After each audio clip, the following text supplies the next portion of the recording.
Encontros com o Futuro, hoje com André Estevão Silva, diretor executivo da Husker Brasil.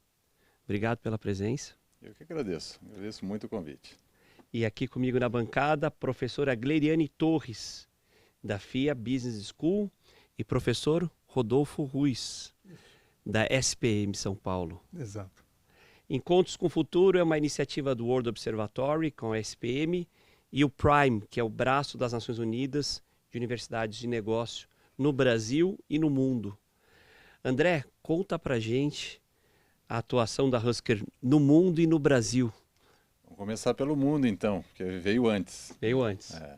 A Husker é uma empresa alemã, um grupo alemão, tem mais de 160 anos de vida, que sempre se dedicou a produzir têxteis, inicialmente têxteis comuns, e a questão de 50, 60 anos atrás começou a se dedicar a têxteis técnicos. Quando a tecnologia dos têxteis técnicos começou a surgir, de fato a Husker é uma das pioneiras nessa linha, e hoje os têxteis técnicos estão presentes na vida de qualquer pessoa, no mundo inteiro.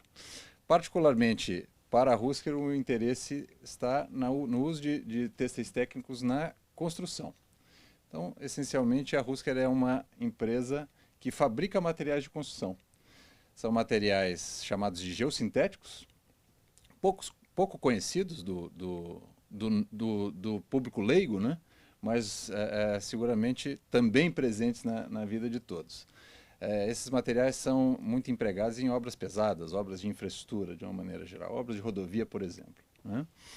Isso foi o que a Husker, há 25 anos atrás, trouxe para o Brasil através da nossa subsidiária, a Husker Brasil, que é, na verdade, responsável pela América do Sul.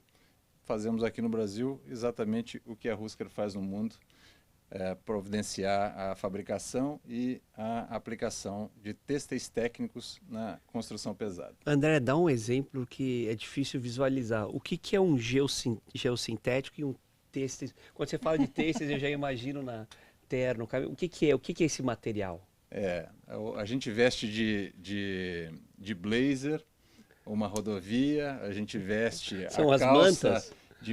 São mantas para drenagem, mantas para reforço de solos, mantas para impermeabilização, de maneira que aterros sanitários, por exemplo, usam geomembranas, são materiais de impermeabilização, e sem a geomembrana um aterro sanitário não pode existir.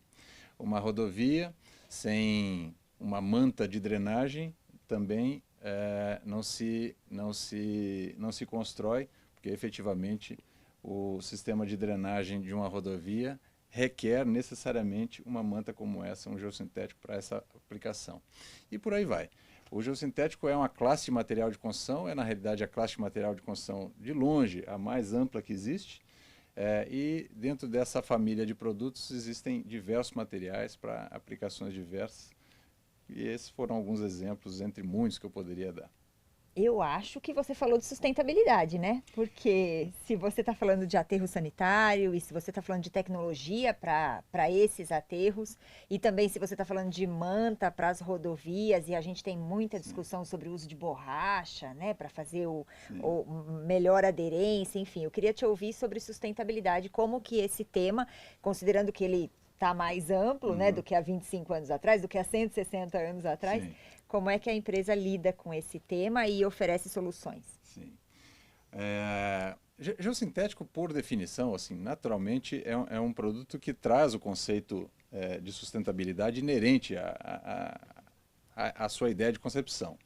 De uma maneira geral, os geossintéticos eles vieram há 50, 60 anos atrás para substituir técnicas, metodologias construtivas, até então, digamos, tradicionais, que utilizavam mais concreto, mais aço, mais movimento de terra, mais emissão de carbono por mais transporte nas obras, essas mesmas obras que eu mencionei.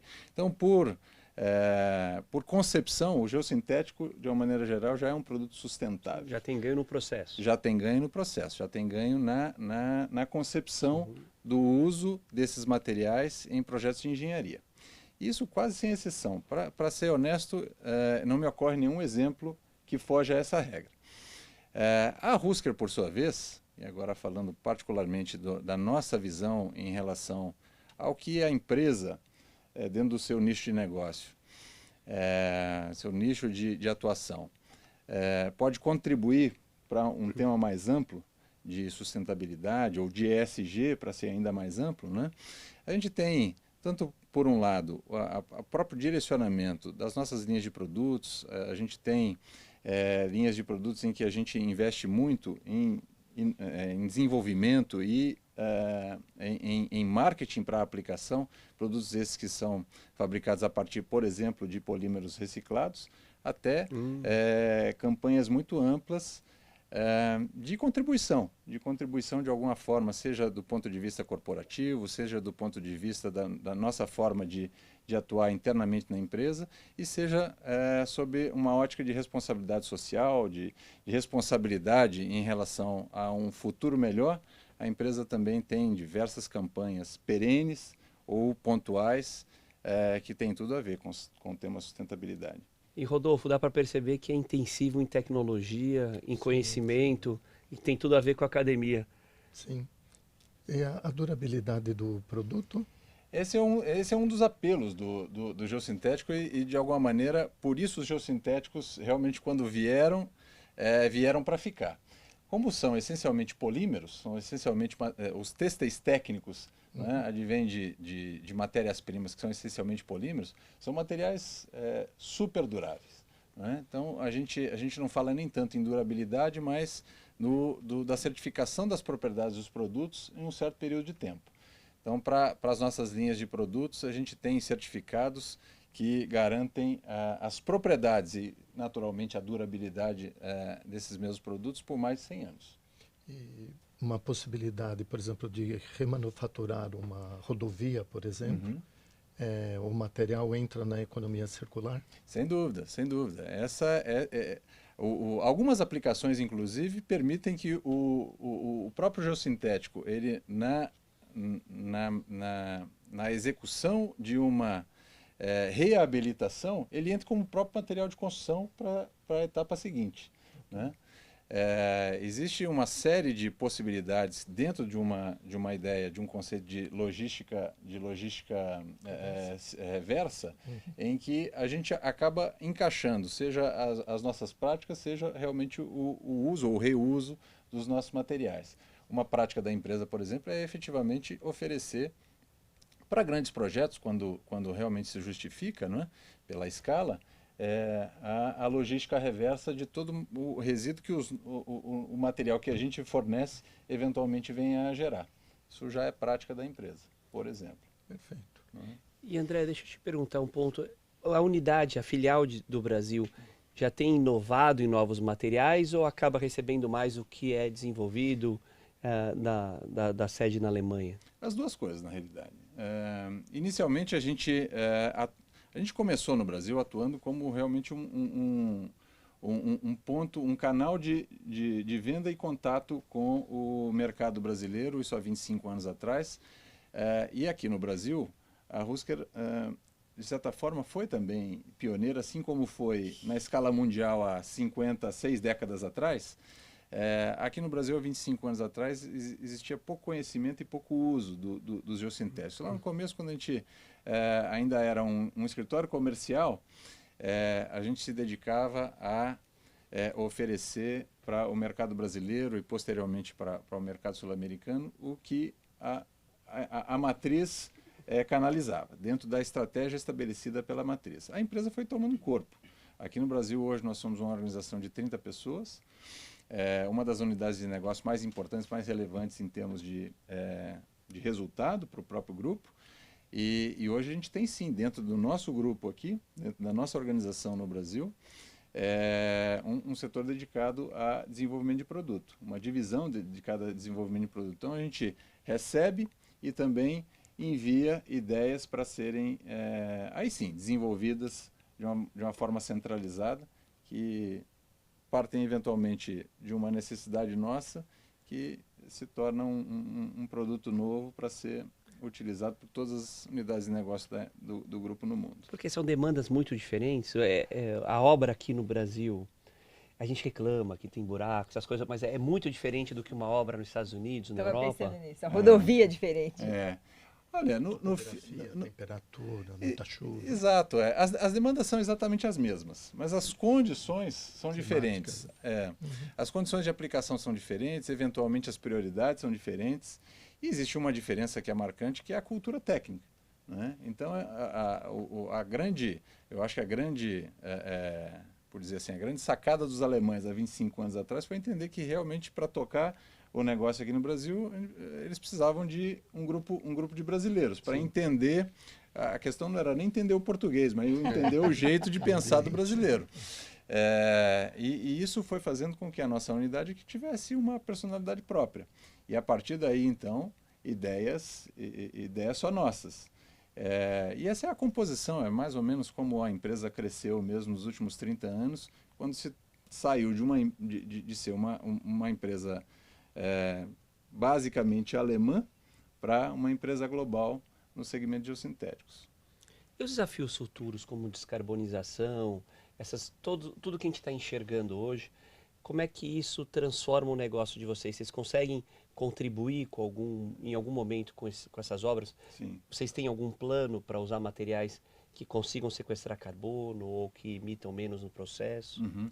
A gente trabalha em algumas frentes, algumas têm relação direta com esse tema, outras indireta. Para responder o que a gente enxerga para o futuro, eu vou partir qual é o nosso status atual. Efetivamente, a gente tem alguns produtos e soluções que se aplicam diretamente ao que a gente chama de engenharia ambiental. Eu citei um exemplo do aterro sanitário, a gente atua muito em saneamento também, com soluções que são, assim, de uma maneira mais ampla, né? Soluções, digamos, ambientalmente corretas ou amigáveis, né? Hoje, o que a gente já tem nesse sentido? Toda a cadeia de produção de todas as nossas linhas de produtos, a gente pelo menos consegue já rastrear o que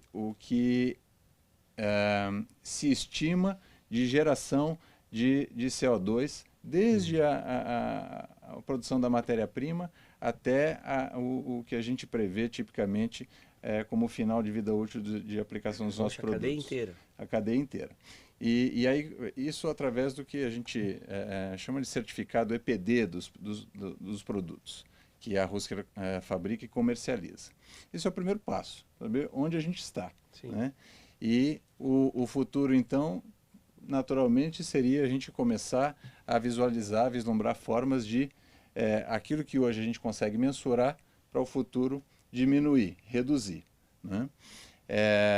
Esse é um dos aspectos. O outro aspecto que acho que diretamente tem relação com esse tema é de que forma, em algumas situações específicas, a gente, com as soluções que a gente oferece, a gente consegue substituir outras que seriam, a princípio, mais tradicionais, que têm uma demanda ambiental maior, né?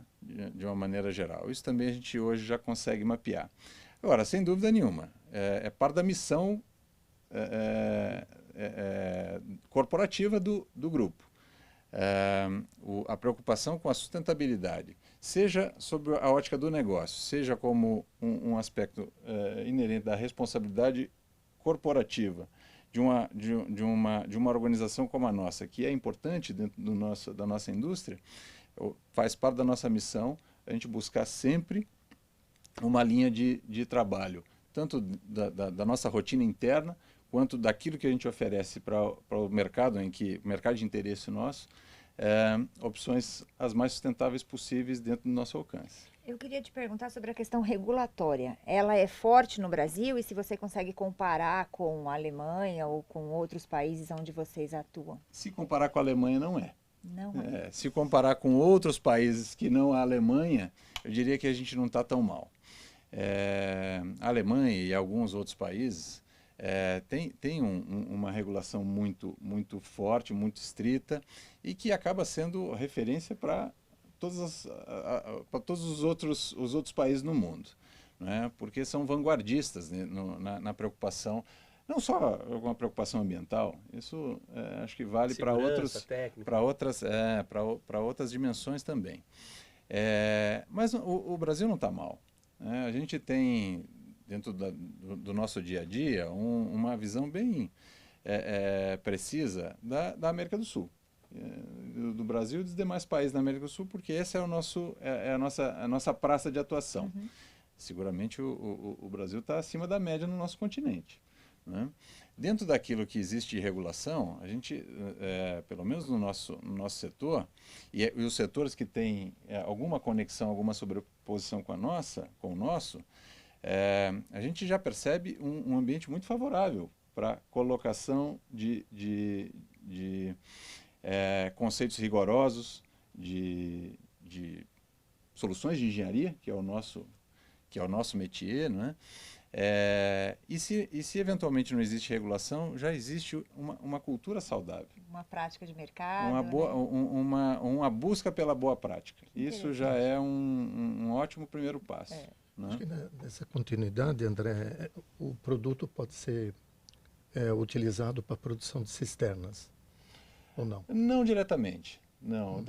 Sistemas periféricos para cisterna, sim. Sistemas de drenagem, captação de água, sim. Porque isso ajudaria na parte social também, né? Sim, sem dúvida. Você tem algum exemplo dentro do ESG, a parte social? Algum exemplo da nossa prática, da prática da Husker, não tanto em solução de engenharia, mas em campanhas e apoio a entidades. Isso sim, a gente se envolve muito, a Husker se envolve muito com ações de responsabilidade social e colaboração nesse sentido. A gente regularmente apoia entidades que cuidam especificamente dentro do ESG, do S, né? Mas de imediato, assim, de bate-pronto, dentro do portfólio da Husker eu não consigo enxergar claramente uma solução técnica que a gente ofereça que tenha um impacto claro no social, diretamente. Indiretamente, sim. Okay. A gente trabalha, por exemplo, em projetos de urbanização de favelas. Talvez esteja aí a melhor resposta para a sua colocação. E André, faz sentido, vocês estão desenvolvendo algo na linha de biotecnologia para usar polímeros, né? Usar componentes desse potencial que o Brasil tem de bioeconomia para esses tipos de tecido, ou eles ainda não estão prontos para esse nível de mercado? Não, tem pouco desenvolvimento dentro da indústria sintética, pouco desenvolvimento nessa linha por hora. E a Husker não tem atuado. De biotecnologia ainda não? Não. Com saneamento você consegue trabalhar de maneira mais... No saneamento, o saneamento é um segmento de mercado importante para nós, mas o nosso foco no saneamento também é solução de engenharia para diretamente inserção em sistemas de tratamento de água e esgoto. O tecido ele serve de algum momento de filtragem? Não? Exato. Aí é nessa linha. Filtragem dos primeiros processos. Exato. Aí são os nossos produtos de filtragem, que são dentro do nosso portfólio, os nossos filtros, que são empregados em saneamento. André, considerando o mercado de vocês, qual é o market share que a Husker ocupa hoje? A Husker, de uma maneira geral, a Husker no Brasil tem de 60% a 70% de market share. Em alguns produtos a gente tem uma participação muito, muito elevada, quase que uma posição quase de único player. Não existe nenhum nicho em que a gente não tenha um concorrente direto, mas a gente tem participação muito importante em alguns deles, e que são os nossos principais, são core business da empresa no Brasil, em outros menos, de maneira que a gente tem dentro do nosso range de 60% a 70%, flutuando em torno de 60% de market share, desde há alguns anos já. Desde que a gente realmente estabeleceu, digamos, um voo de cruzeiro aqui no mercado brasileiro. E a unidade de vocês atende também a América Latina? Atende a América do Sul. América do Sul. América do Sul. A nossa única unidade realmente é essa nossa em São José dos Campos, e a partir de São José dos Campos a gente distribui os nossos produtos para a América do Sul toda. Mas a América do Sul tem grandes desafios, né? Do ponto de vista Muitos. logístico. Não vai faltar não vai faltar demanda de tecido. Então, Saneamento. saneamento, e aí no demanda final não de falta. tudo tem a questão social, né? Quando você está exato. tratando de saneamento, no fim do dia tem o social Estrutura ali. que traz desenvolvimento, que Infraestrutura. traz... E Segurança nas e a estradas. diversidade política também, né? Se tem um continente em que existe diversidade política, esse é a América do Sul. Não, isso aqui- Cada país é uma situação diferente. E aí a gente reclama da política no Brasil, a gente vê que também a gente aqui está no... Ainda bem que o acima da média, regulatório digamos. não é dos mais, né, Não é o intensos, não- porque é. senão seria Não mais é. um desafio, né? Não, André, você está há 25 anos na empresa? Estou há 25 anos na empresa. Eu comecei recém-formado no primeiro ano, em 98, quando a empresa se estabeleceu aqui. Fui o terceiro funcionário. Na época, a empresa era... Quando eu entrei, era o diretor executivo, o então diretor executivo, que há 5 anos se transferiu para a Rússia dos Estados Unidos. Foi quando eu assumi a empresa aqui. Uma secretária, que já não está conosco mais, e eu, o terceiro funcionário. Hoje eu sou o mais antigo. Então agora Os ele é o dois- um, é o número eu sou um o agora. número um, Demorou, mas chegou. Chegou. André, para os alunos aqui da escola e das outras universidades, o que você enxerga que eles precisam se debruçar? Porque nesse turbilhão de inteligência artificial e tudo é substituível, o que você aconselharia para os alunos? Em primeiro lugar, continuar valorizando a inteligência humana, né? Esse é o primeiro ponto. Essa acho que é muito difícil de ser substituída. E usar a inteligência artificial a favor da inteligência humana, na medida do possível, né? E aí essa geração mais nova do que eu sabe lidar com isso melhor do que eu. Acho que eu não preciso ir mais a fundo, não. O nosso segmento, eu sou engenheiro civil. O nosso segmento é o de engenharia civil. Eu tenho, inclusive, pós-graduação técnica, mestrado técnico em geotecnia, que é uma área da engenharia civil. Então, acho que eu vou falar particularmente para os engenheiros civis ou os estudantes de engenharia civil, com os quais acho que eu tenho um pouco mais de sinergia, de intimidade, talvez. É uma baita de uma carreira, é uma carreira espetacular que abre muito o leque. Já era assim quando eu fiz engenharia civil, hoje eu acredito que o menu é ainda mais amplo. Na minha época não se falava em inteligência artificial, só por aí o cardápio deve estar hoje muito mais amplo, né? Dediquem-se ao estudo da engenharia civil enquanto estão na faculdade, até porque essa não só pelo aspecto acadêmico, mas é a melhor fase da vida. A gente descobre isso depois. E é quando a gente realmente tem a capacidade de absorver o máximo, né, de conhecimento, experiência e informação para depois, mais adiante. Para aqueles que se interessarem por geotecnia, geossintético é um campo fértil. É um campo fértil. Isso o ChatGPT não levou ainda. Já deve ter alguma coisa lá, viu? Já deve ter alguma coisa lá, mas acho que ainda não tudo. Não tudo. Não tudo. André, a ser explorada. André, obrigado pela presença, foi ótimo ter aqui, parabéns pelos 25 anos de casa. Obrigado. Muito obrigado, eu agradeço.